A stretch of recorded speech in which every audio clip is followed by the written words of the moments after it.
আওয়ামী লীগের সাবেক বিদ্যুৎ প্রতিমন্ত্রী নসরুল হামিদ বিপুর যে বাংলো বাড়িটি রয়েছে সেই বাংলো বাড়িতে আমরা এই মুহূর্তে দেখতে পাচ্ছি যে উচ্ছেদ অভিযান চালানো হচ্ছে। যে বাড়িটি একেবারে শীতলক্ষ্যা নদীর তীরে তিনি বানিয়েছিলেন সেই বাড়িটিতে এই মুহূর্তে আমরা দেখতে পাচ্ছি যে বিআইডব্লিউটির উদ্যোগে উচ্ছেদ অভিযান চালানো হচ্ছে। দুতলা যে বিলাসবহুল বাড়িটি রয়েছে সেই বাড়ির যে নমুনা দেখা যাচ্ছে এই মুহূর্তে পুরো বাড়িটি কিন্তু বুলডোজারের মাধ্যমে গুড়িয়ে দেওয়া হচ্ছে। আজকে সকাল থেকেই বিআইডব্লিউটির উদ্যোগে নদীর তীরবর্তী অঞ্চলে যে সমস্ত অবৈধ স্থাপনা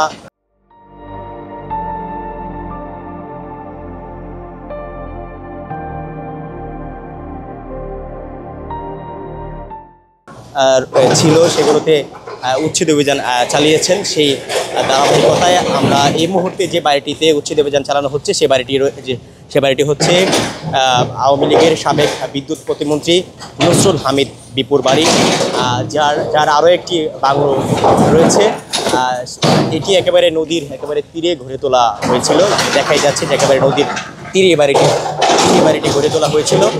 এলাকাবাসী বলছে যে এই বাড়িটি অন্য আরেকজনের ছিল, সেখান থেকে নসরুল হামিদ বিপু দখল করে তার নিজের নামে এই বাড়িটি করে নিয়েছিল। আমরা যদি এই মুহূর্তে একটু দেখানোর চেষ্টা করি যে বুলডোজারের মাধ্যমে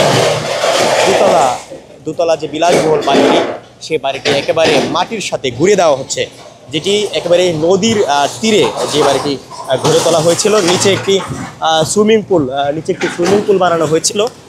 সব মিলিয়ে আমরা যেমনটা দেখাচ্ছি যে নিচে একটি সুইমিং পুল ছিল, এমনকি দুতলা যে বাড়িটি ছিল বিলাসবহুল সেই বাংলো বাড়ি, যেটি বাংলো বাড়ি নামেই পরিচিত। কেরানীগঞ্জের কাউটাইল নামক স্থানে যেটার অবস্থান, একেবারে পাশেই রয়েছে নদী।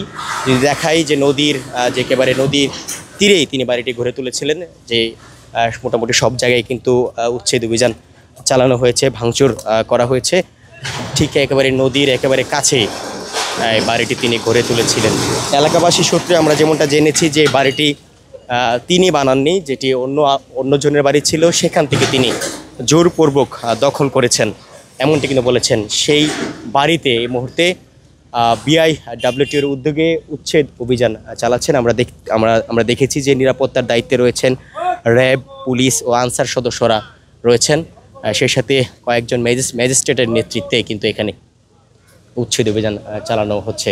বুড়িগঙ্গা ও শীতলক্ষ্যা নদীর তীরে যে সমস্ত জায়গাতে অবৈধভাবে বাড়িঘর গড়ে উঠেছে সেই অবৈধ বাড়িঘর ও অবৈধ স্থাপনাতে উচ্ছেদ অভিযান পরিচালনা করছেন।